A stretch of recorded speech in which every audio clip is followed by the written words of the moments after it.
Hello বন্ধুরা, আজকে দোলযাত্রা। তো আজকে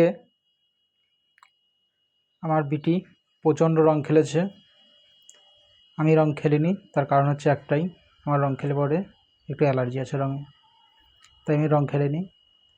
এবং বিকেলে আবির মাখাবার পরিকল্পনা চলছে প্রত্যেকের। আমাদের বন্ধুবান্ধবের পুরো যে ব্যাচ আছে তারা সবাই প্রোগ্রাম করেছে যে আমাকে রং মাখাবে, হোলি মাখাবে।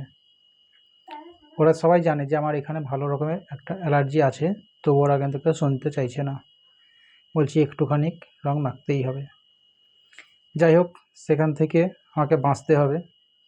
তার জন্য আমাকে কী করতে হবে? তার জন্য আমাকে আজকে ঘরে বন্দি। আজকে আমার ঘর থেকে আর বেরোনো যাবে না। বন্ধু কিছু বলা যাবে না, তারা তো রং মাখাবেই। আর তার সঙ্গে এই দেখো, তোমরা দেখো, আমার বেবি না পায়ে রং মেখেছিল শুধু। এবার বেবির কাছ থেকে শুনে নাও। ঠিক আছে, আজকে আমার বিটি আবির এনেছে, আমার পায়ে দিয়েছে, পায়ে দেওয়ার পর প্রণাম করেছে।